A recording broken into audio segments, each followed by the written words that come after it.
Que todos sejam bem-vindos.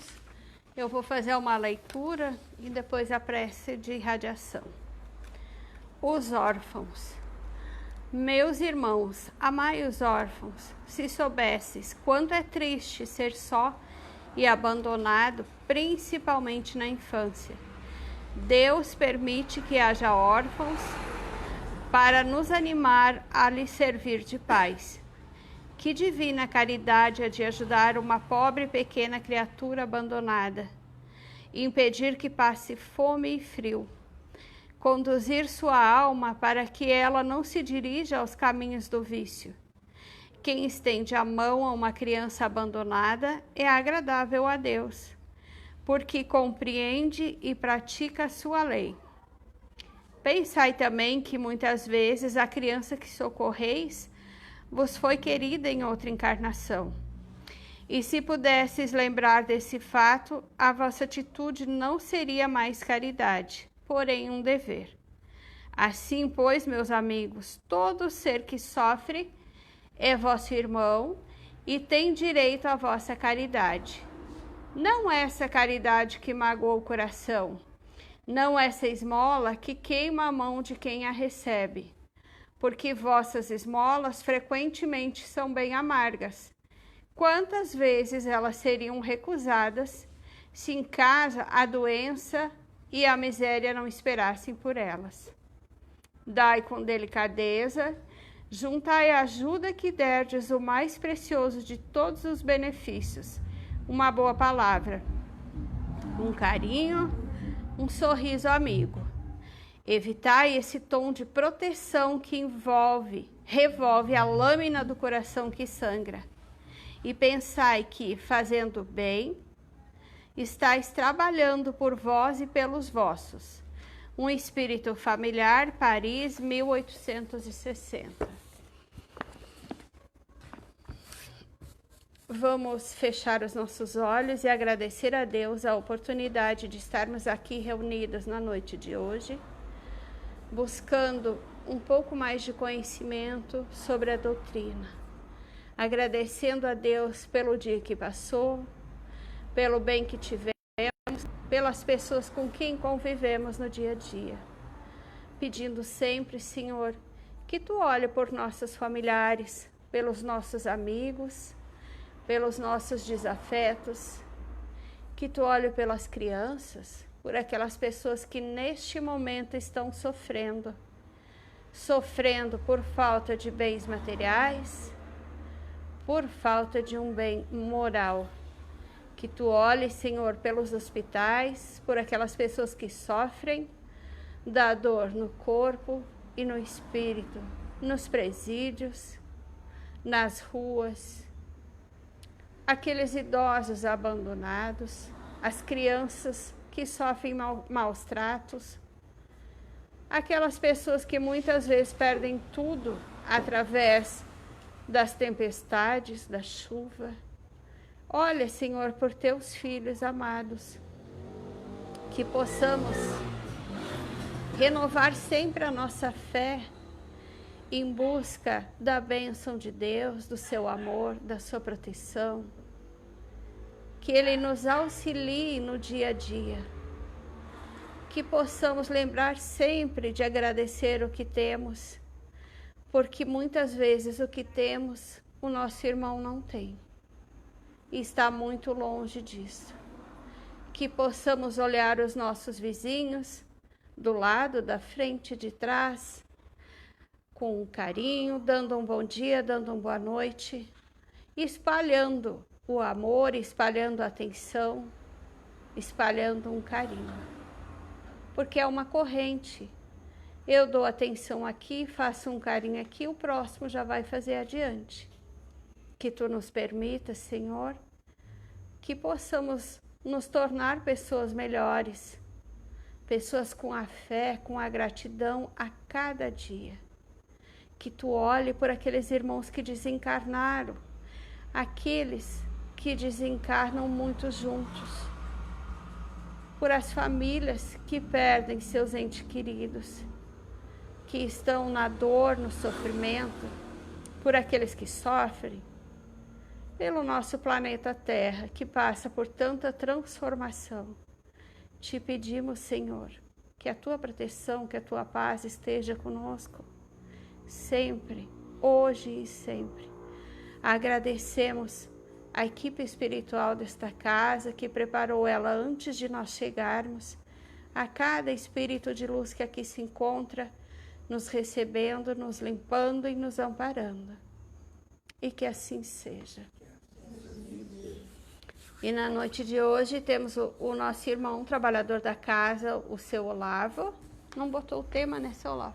Tema livre está aqui, que veio nos trazer a mensagem. Que ele seja bem-vindo e que a gente possa levar daqui sempre o que se aprende e que possamos pôr em prática também.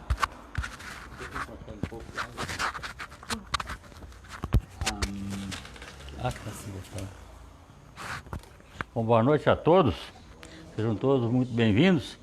Como a grande maioria aqui sabe, eu não sou palestrante, né? Eu sou falante aqui e já trouxe um livro para me socorrer porque eu tenho dificuldade em falar em público e estou aqui já superando essa dificuldade e outras tantas de falar em público, de timidez, de uma série de dificuldades, mas eu fui convidado e estou aqui, não fui obrigado, estou de livre, espontânea vontade, ninguém me obrigou a vir aqui na frente, né?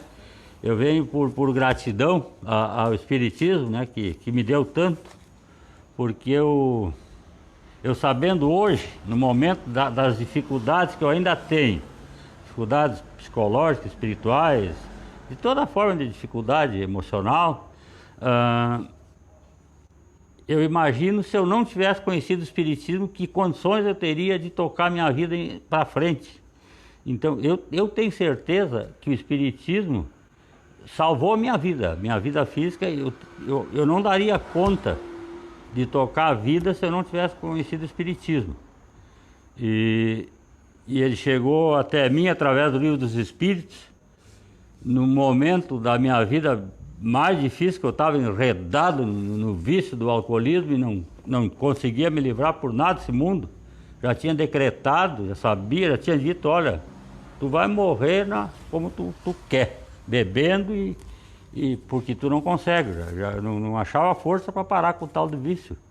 E quando me caiu o Livro dos Espíritos na mão, eu não tinha lido a metade do livro ainda, eu parei de beber. Nunca mais tomei uma bebida alcoólica, uma coisa que eu já tinha decretado que eu não conseguiria superar, entendeu? Já tinha me entregado, fazer o quê? Aí ainda mais, achava que quem não fazia aquele tipo de vida que eu vivia eram os otários da vida, que não estava aproveitando a vida e coisa, achava que todo mundo estava errado, eu estava certo. E graças ao Livro dos Espíritos eu consegui. E dali para frente vem na minha caminhada dentro do Espiritismo, aprendendo, como todos aqui nessa casa, em busca do aprendizado, eu também sou apenas um aprendiz e dos bem necessitados, mas como é que eu vou dizer, com bastante esperança, né? Porque a gente sabe que existe um futuro e que existe um guia para a nossa vida, né? Que é o Evangelho, que é o Espiritismo, que nos baliza melhor a estrada. Então eu sou muito grato ao Espiritismo. Então eu trouxe aqui para ler hoje de noite desse livro aqui da Reforma Íntima Sem Martírio. É um livro que já não está mais tão fácil de encontrar aqui no mercado, é um livro meio antigo, mas é muito bom, da irmã Stufot. Essa irmã aqui, ela quando na última encarnação, na última encarnação aqui, ela foi Dona Maria Modesta Cravo, que trabalhou em Minas Gerais, do sanatório de Uberaba, do sanatório espírita. Foi uma grande espírita, sabe? A ela e a família dela ajudaram muitas pessoas lá, principalmente pessoas com problema mental. Mas na época do Kardec ela estava encarnada e junto com Kardec ela trabalhou no Evangelho segundo o Espiritismo. Ela foi médium, ajudou a escrever o Evangelho do Espiritismo. Ela é um espírito muito esclarecido. Assim. Aqui ela conta o resgate esse capítulo, que é curto, não é? Ela relata a Dona Maria Modesta Cravo explica para a irmã Stifo, que é a autora do livro, lá no plano espiritual, como é que eles resgataram o espírito lá daquelas zonas trevosas do plano espiritual, onde é que eles vão resgatar um espírito. Então começa o capítulo começa assim começa com um trecho do Evangelho segundo o Espiritismo. O trecho do Evangelho é o seguinte: para isentá-lo da obsessão é preciso fortificar a alma, pelo que é necessário se torna que o obsidiado trabalhe pela sua própria melhoria, e que a mais das vezes basta para livrar do obsessor, sem recorrer a terceiros. Então começa a narração do fato. Era a manhã de sexta-feira na terra. Aprontávamos todos para mais uma excursão de socorro e aprendizado. Dona Modesto, como de costume, seria a nossa condutora. Visitaríamos as regiões de dor na erraticidade.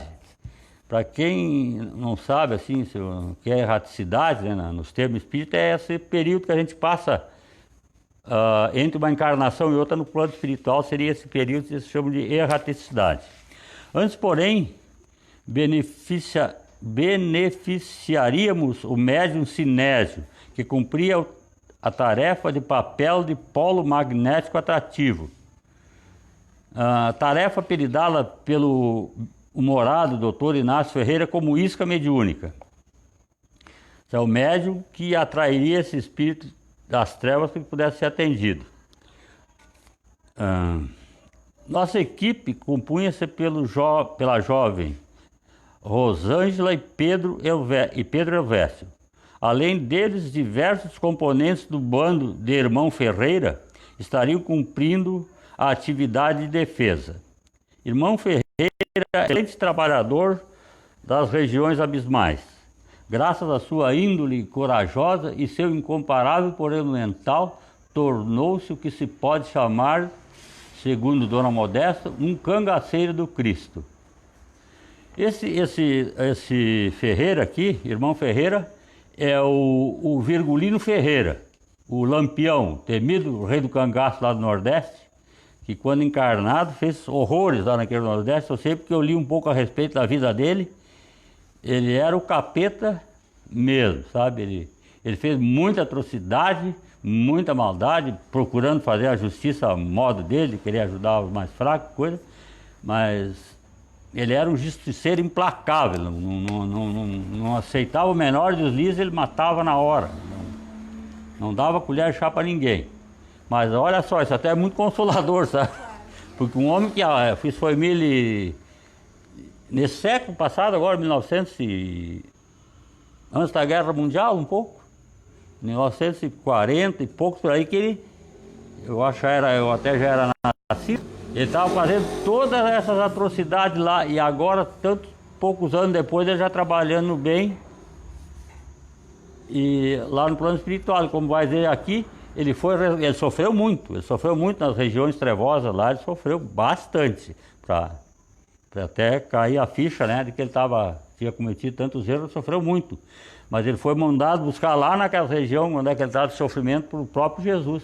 Mandou buscar ele, que sabia do valor dele, que assim como ele tinha aquela tendência terrível para o mal, também tinha bondade dentro dele, como todo ser humano, né? Ninguém ainda é perfeito. Então, é esse aí o próprio, que agora lá tornou-se o que se pode chamar, segundo o mestre, um cangaceiro do Cristo. Tendo vivido as lides do cangaço brasileiro, pernoitou longos anos de sofrimento em psicosferas pestilentas, adquirindo vasta experiência sobre o modus operandi das trevas. Durante o sofrimento dele nas trevas, ele aprendeu como lidar com as trevas também. Depois dessa etapa, resgatada a pedido de Jesus, destinada a Bezerra de Menezes e Eurípides Barçanufo, passou a compor o esquadrão dos servidores da defesa, junto ao Hospital Esperança.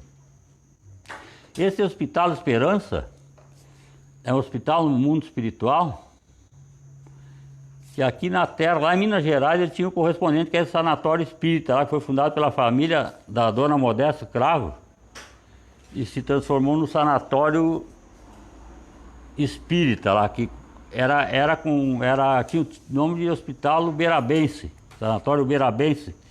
Mas eles tiveram a coragem, na época que o espiritismo era perseguido pela polícia, até era sexo criminoso ser espírita, eles tiveram a coragem, a família da Dona Modesta, pai dela, a mãe, ela, passaram o nome desse sanatório para Sanatório Espírita, lá em Uberaba. E onde é que eu me perdi aqui? Hospital Esperança. Sua tarimba pôde ser concebida pelo fato de somente eles e Eurípides conseguirem penetrar os inóspitos locais da inferioridade moral. Esse Eurípides também foi curado, esse Eurípides Barçanufo. Ele, quando era criança, o pai dele era um fazendeiro muito rico, e ele estava com uma doença incurável, e o pai dele não queria nem ouvir falar em religião nenhuma. Mas quando ele viu que não tinha mais salvação para o filho dele, ele chamava os remédios lá do Hospital Esperança de água suja. Ele não acreditava lá no sanatório, ele não acreditava nas curas do sanatório, que aqui só davam água suja para os loucos beber lá. E ele teve que mandar o filho dele lá, porque não tinha outro recurso, e o filho dele foi curado.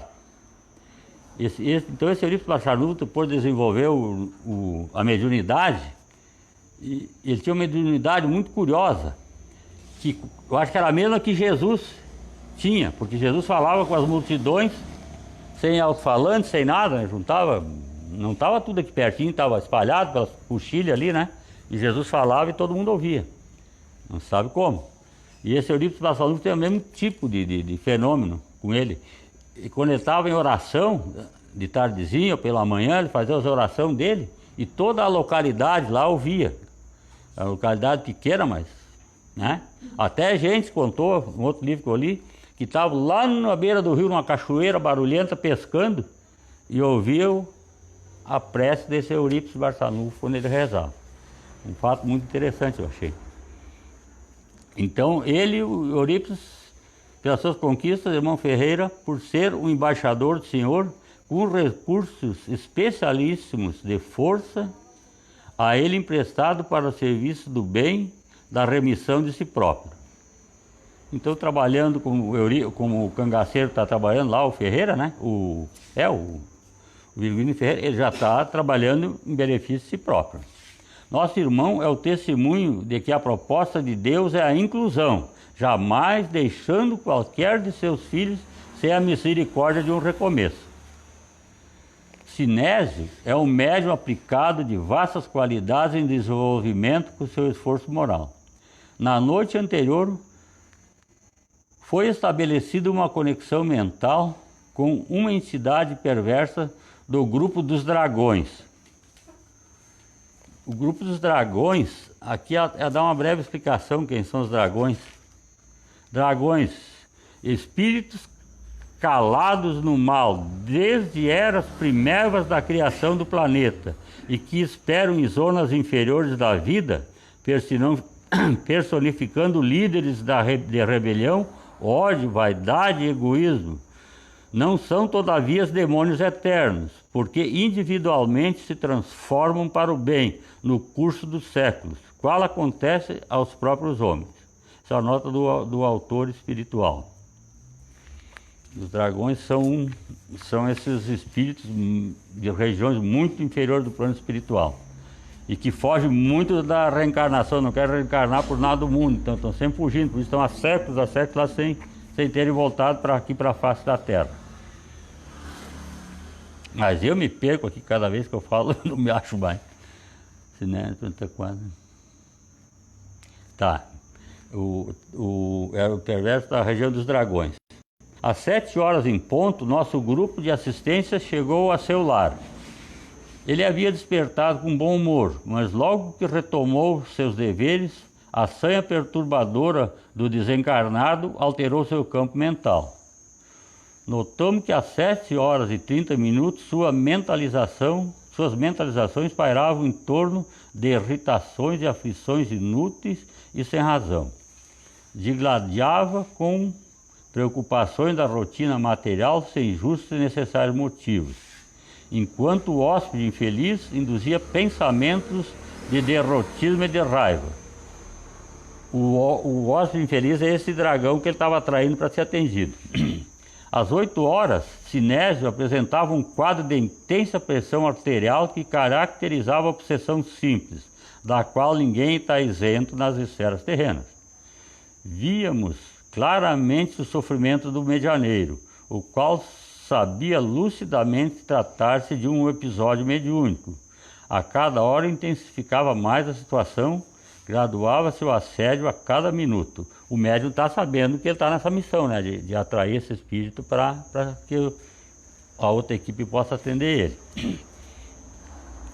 Em nossa equipe, percebíamos a tranquilidade de Dona Modesto e irmão Ferreira, enquanto Rosângela, muito sensível à dor, experimentada pelo companheiro do plano físico, não conteve seus ímpetos de compaixão e desabou.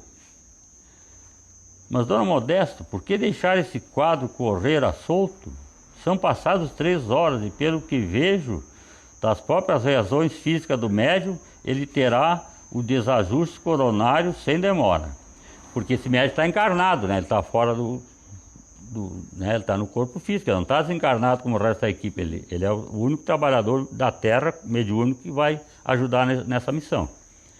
Daí a Dona Modesta diz para essa moça que está na equipe: calma, Rosângela, tudo tem um fim útil. Assim não fosse, e já teríamos agido. Estamos aguardando o bote. Sinésio é bem resistente, confie. Já eram passados 3 horas e 40 minutos, quando extenso vozerio à distância cortou a cena. Dona Modesta silenciou-nos, solicitou-nos vigilância e fé. Irmão Ferreira fez um leve sinal ao seu bando, que se apressou em tomar posições estratégicas. Minha tarefa era convocar o medianeiro à oração, o que sem dificuldade foi captado pelo seu bondoso e oprimido coração. Ele orou compungidamente pedindo paz a Jesus pelas almas que lhes intensificavam as provas na vida espiritual. E o fez com tanta unção que, como se caridoso golpe de expulsão provocasse o desligamento entre as mentes.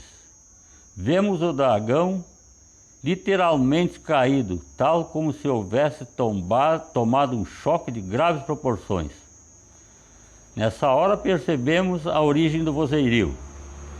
Quase uma sentença de almas ligadas às trevas se ajuntava ali.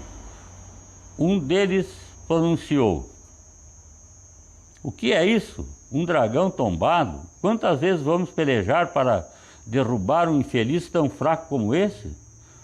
Vamos arruinar com a vida desse condenado e mostrar aos tutores que não existe crédito e proteção para quem deve. Para a surpresa do grupo, uma rede de recolhimento descia lentamente do alto, envolvida em uma chuva de luzes vivas e multicoloridas, com propósito de envolver a todos. Ouviam-se trovões e relâmpagos intensos, os quais eram perceptíveis com grande intensidade. Os sons lembravam uma guerra. A chusma de espíritos notou a força que lhe cercava. Irmão Ferreira surgiu em meio ao cenário, como se materializasse aos olhos de nossos irmãos, e pronunciou no seu tom costumeiro. Aqui ele fala como ele falava na terra, né? O que vós, mercê, acha que vai fazer aqui? Nós estamos aqui em nome de nosso Senhor Jesus Cristo e pedimos a bênção de Deus para todos vós, mercê. Seu cangaceiro estúpido, quanto tempo você acha que vai proteger esse fracassado? Isso eu não sei responder, mas que agora nós vamos ter uma conversa de homem para homem, isso nós vai ter. A rede descia provocando medo em todo o grupo pela natureza das forças elevadas que emitia. Acordes apropriados para esse tipo de momento fluíam como se viessem de cada nó. Dona Modesto convocou-nos à prece. Com incrível rapidez os dragões dissiparam entre palavrões e juros de vingança. Ficou somente o obsessor caído. Irmão Ferreira literalmente o colocou no colo e levou-o para um posto próximo às nossas movimentações. Rosângela, antes da saída do cangaceiro, a ele endereçou a seguinte questão: já que o obsessor vai ser beneficiado, o que o meu irmão fará pelo médium? Ó menina, se vossa mercê, isso é o Lampião está respondendo para ela, ó menina, se vossa mercê quer paparicar, menino sadio pode ficar. Vou para onde Jesus correu com suas bênçãos. Vou acudir os obsessor. Isca é para ser devorada. O que interessa é o peixe devorador. E soltou a sua tradicional e altíssima risada. Todos rimos do inesgotável bom humor de Ferreira em pleno momento de tumulto e atenção. Ele saiu prontamente, deixando-nos com Dona Modesta e Elvésio. A rede de acolhimento foi levada juntamente com o bando de cangaceiros, que a conduziu até um local de segurança nas proximidades das regiões de padecimento, nos quais nossos irmãos infortunados se acomodavam. Elvésio, atento e ponderado, como sempre destacou: que bênção a mediunidade com Jesus. Sim, Elvésio, uma bênção incomensurável, atalhou Dona Modesta. Por sua vez, preocupada com o médium, a Rosângela, procurou saber o que lhe tinha acontecido. Verificando a mudança de clima mental e a instantânea felicidade na qual se encontrava, arriscou um palpite. Ao minuto parecia uma mente na loucura, ou um candidato ao infarto miocárdio. Agora dá-me a impressão de ser uma ave voejante que perpassa os mundos em profusão de paz e alegria. Que mudança! Não, Rosângela, a mudança foi o que aconteceu nas últimas horas, porque, em verdade, esse é o estado habitual da mente de Sinésio. Mas será por isso que o Ferreira nem se preocupou? Isso mesmo. Aqui o grande necessitado a ser socorrido era o dragão enfermo. O médium era apenas a isca. Ele tem o cérebro que assimila a prece com maior vitalidade, ordenando suas substâncias e promovendo a harmonia. Nosso irmão fora do corpo, no entanto, está exaurido e com terríveis lembranças que não tem como esquecer nos labirintos mentais. É escravo das profundas hipnoses e rasteja por entre fios e grilhões da matéria semicondensada ligada às regiões em que estagia nas penumbras da vida imortal. Em toda obsessão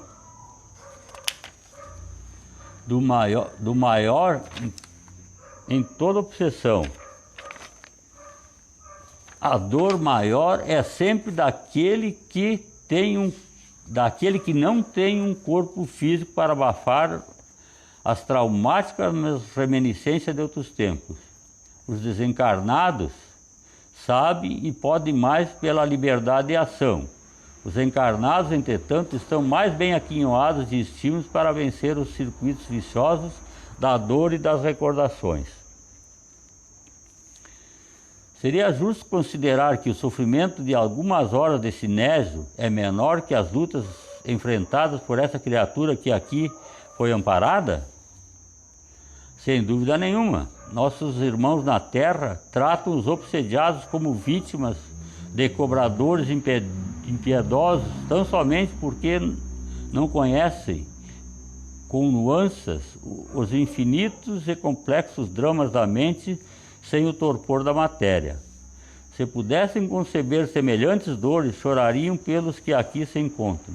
Todo obsediado apela para o amparo refazente que se encontra disponível nas casas de amor.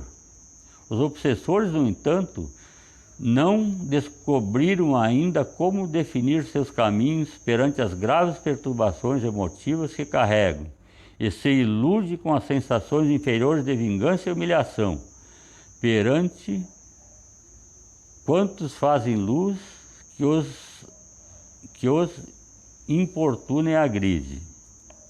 Então nunca uma pessoa, um obsediado, uma pessoa que está sofrendo a influência de um espírito desencarnado, ele e tem obsessões graves, né, que podem levar a pessoa até a loucura, ou a toda sorte de doença física e mental e emocional, de briga, de ódio, de desavença da família. Os obsessores podem causar toda série de transtorno.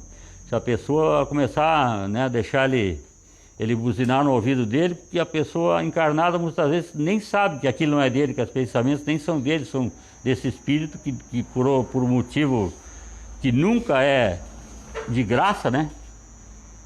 Se o obsessor chega para obsidiar alguém, é porque aquela pessoa foi um inimigo dele do passado, né? E como agora ele está no plano espiritual, tem uma visão mais ampla da situação, ele tem facilidade em acessar a mente dessa pessoa despreparada, mas se a pessoa não tiver uma conduta boa, uma conduta moral, né, bem direcionada, para a pessoa dada fraquezas morais e coisa, mais facilidade ainda o obsessor tem de chegar nele. Então, uma pessoa na Terra obsidiada nunca é uma vítima de graça, sabe? Se ela está sendo obsidiada é porque ela tem parte, né, no sofrimento, que ela, às vezes, ela é a maior culpada da própria obsessão. E por que é permitido que um médium com o campo mental ajustado passe por esse tipo de transtorno? Não seria mais justo poupar-lhe, já que vem burilando seus pendores e buscando crescimento? Com sinceridade, dona Modesto, não consigo entender a razão de uma obsessão em tão esforçada criatura. Porque esse médium era obsediado por esse dragão, né? Mesmo com toda a conduta e tal, o dragão estava em cima dele, por questões de ignorância do dragão, que não tinha percebido que esse médium já tinha se modificado, já estava melhor. Filha querida, a dona Modesta responde para Rosângela: filha querida, o que queria você?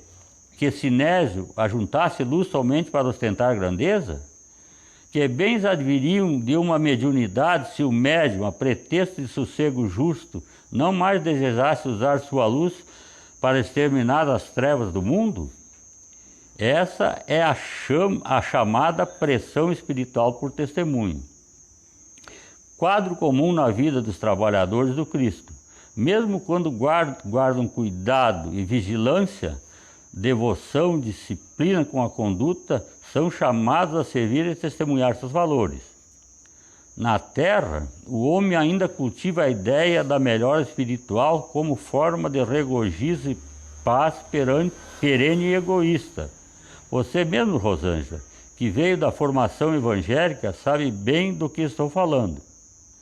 Sinésio, pelos recursos de amadurecimento que tem desenvolvido, pode participar dessas iniciativas sem riscos maiores em razão das reservas morais de sua força psíquica. Tornando-se alvo de algum drama dos adversários, funciona como uma isca, atraindo para muito perto de sua vida mental os desencarnados, que sem perceberem emaranham-se em uma teia de radiações poderosas, permitindo-nos uma ação mais concreta em comparação a muitas das incursões nos vales sombrios. Temos assim um típico e pouco comum episódio de obsessão simples que termina tão logo é feito o desligamento de ambas as mentes. Uma obsessão provocada, uma obsessão controlada.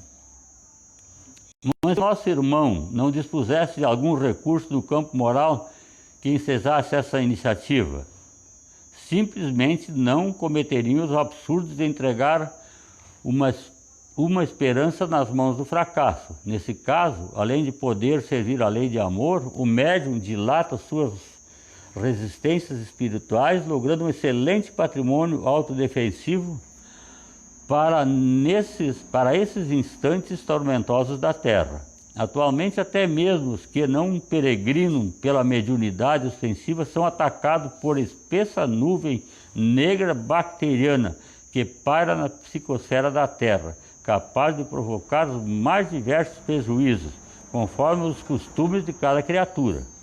O codificador, sempre detalhista, o Allan Kardec, nas suas observações, ocupou-se em receber dos sábios guias alguma orientação sobre o tema, como segue. Por que Deus permite que espíritos nos excitem ao mal? Os espíritos imperfeitos são instrumentos próprios a pôr em prova a fé e a constância dos homens na prática do bem. Então, se Deus permite essas obsessões, é porque ela faz com que nós acabemos com esse sofrimento desenvolvendo a nossa capacidade de ligar com o próprio sofrimento e com as ideias erradas, né? É uma forma de nos fortalecer. Os espíritos imperfeitos são instrumentos próprios a pôr em prova a fé e a constância dos homens na prática do bem. Por isso Deus permite esse tipo de obsessão. Me chamou a atenção aqui que paira sobre a psicosfera da Terra nuvem negra de bacteriana, que paira na psicosfera da Terra, capaz de provocar os mais diversos prejuízos, conforme os costumes de cada criatura. Então a criatura, moralmente, uma pessoa de conduta correta, com a família, com o trabalho, com todos os deveres dele, uma pessoa correta, ela dificilmente vai sofrer uma obsessão. Aqui conta que o médium era uma pessoa também de conduta correta, né? Mas ele estava servindo de instrumento para atrair um espírito que precisava ser socorrido, né? Esse espírito não foi socorrido aleatoriamente, não, vamos pegar aquele fulano lá, não. Sempre que o espírito é buscado lá nas trevas, ele já tem alguma abertura para o bem, e algum espírito, irmão da família, que simpatiza com ele do passado final, por qual aquele espírito estava fazendo algum bem no passado, pede, através de prece, coisa para o plano espiritual, para essas equipes de socorro, que possam socorrer ele, por isso esse espírito foi socorrido. Se ele não tem nenhuma condição mental e moral ainda de assimilar o bem, ele não tem como ele ser socorrido, né? Porque ele não entende ainda o que é o bem, então ele vai ficar sofrendo lá até aprender. Eu sou ainda muito pouco conhecimento, eu estou explicando muito simplesmente isso, né? Para a gente conhecer mais profundamente todas essas questões, o mais importante é ler os livros espíritas, né? Então aqui, estou encerrando o capítulo aqui. Os espíritos imperfeitos, terminei aqui, então tá. Como vemos, a vida espiritual é um oceano de novidades que o homem na Terra, mesmo guardando noções valorosas de espiritualidade, sequer imagina sobre as infinitas leis e ocorrências por aqui experienciadas, né? Por isso que é difícil falar sobre espiritismo, sobre espiritualidade, porque é uma coisa muito vasta, muito ampla, né? Muito grande, o mundo espiritual. O que a gente sabe do mundo espiritual, né? Eu já li a respeito disso, que o que nós conhecemos na Terra a respeito do mundo espiritual, do final, seria uma gota d'água no oceano. É essa miserinha de conhecimento que a gente tem a respeito do mundo espiritual por enquanto, né? Que na verdade não é um mundo espiritual separado da nossa Terra, aqui onde nós temos um momento, e o mundo espiritual são uma coisa só com vibrações diferentes, né? Lá quando nós saímos daqui, nós vamos deixar o corpo físico, mas nós continuamos com um corpo idêntico a esse aqui, que é o perispírito, né? E no mesmo ambiente. Só que sem o corpo, mas praticamente no mesmo ambiente, ainda mais o espírito que não tem muito conhecimento da vida após a morte e coisa, ficam, na maioria, perambulando por aí. Às vezes em volta da família, perturbando a família, porque acha que ainda está vivo, ele não entendeu que ele morreu, né? Ele se vê com o mesmo corpo, respirando, né? Ele começa a ver que ninguém dá bola para ele, que ninguém dá atenção para ele, chega, vai sentar na cadeira dele, tem alguém sentado, não levanta. Tem uma série de coisas que através de muito tempo começa a cair a ficha do espírito que desencarna sem conhecimento da vida após a morte, né? Mas ele pode ficar até séculos para lá perambulando até cair a ficha que ele morreu. E como diz o Hércio, sempre a coisa mais difícil que a gente tem para aceitar é a morte, né? Então o cara pode até depois que largar o corpo que morreu, ele desconfiar que está morto, mas ele vai negar, enquanto ele puder negar que ele está morto, ele vai, não, mas eu não estou morto. Eu estou sonhando, eu fiquei louco, eu não sei o que está acontecendo, mas morto eu não estou, né? O cara não quer admitir que está morto. E a última coisa que ele vai admitir é que está morto, né? E não está mesmo, porque a morte não existe, né? Eu terminei aqui. Imagina as infinitas ocorrências por aqui experimentadas. Por isso, os espíritas, que em muitas ocasiões demonstram presunção e sapiência acerca da vida imortal, Procure revisar suas posturas morais, porque, como já diz o velho ditado, há muita coisa entre o céu e a terra que sequer imagina a vossa sabedoria. Tá, minha gente? Então, no meu esforço, eu consegui isso aí para nós hoje de noite, tá? Eu espero que tenha ajudado, cooperado em alguma coisa, porque é o que eu consegui para hoje. Tira melhor, porque eu não sei onde é que pega. Obrigado pela paciência de ouvir.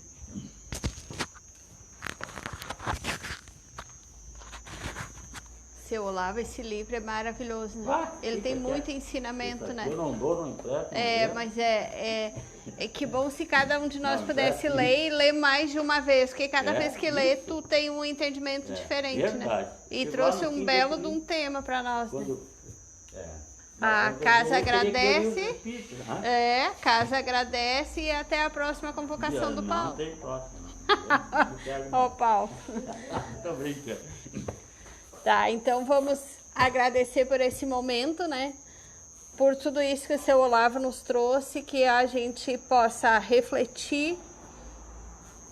Por isso que nós precisamos tanto fazer a nossa reforma íntima, nos melhorar como seres humanos, fazer ao bem ao nosso próximo, porque com isso nós somos os beneficiados.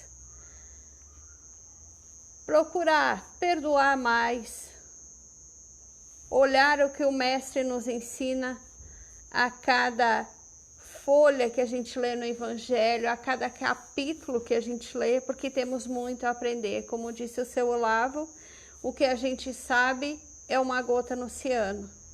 Mas se nos esforçarmos a cada um para nos melhorarmos e procurarmos ler e ter o conhecimento, com certeza um dia a gente chega lá. Te agradecemos, Senhor, por esta oportunidade, que possamos levar daqui um pouquinho da que a gente escutou, possamos parar para refletir e pôr no nosso dia a dia, junto daquelas pessoas com quem convivemos.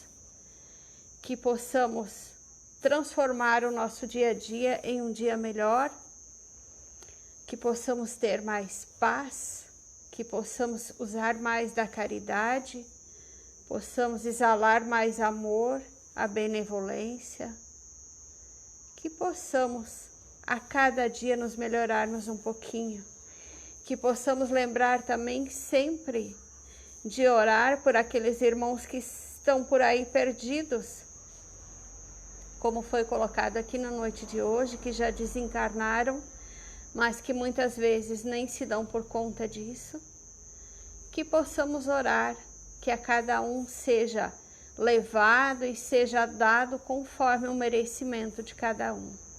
Muito obrigada, Senhor, por toda a proteção que temos, por todo o cuidado que Tu tem para conosco, por tantas coisas que somos livrados e muitas vezes nem percebemos. Obrigada pelo pão de cada dia, pelo nosso alimento, por tudo que temos e somos. Que cada um de nós possa sair desta casa aqui, que é uma casa de amor e caridade, muito melhor do que quando aqui chegou. Que todos possam em paz, com muito amor no coração, com muita vontade de aprender e passar adiante tudo de bom que aqui se foi ouvido. Que assim seja. Agora a gente passa para os passes para quem assim desejar.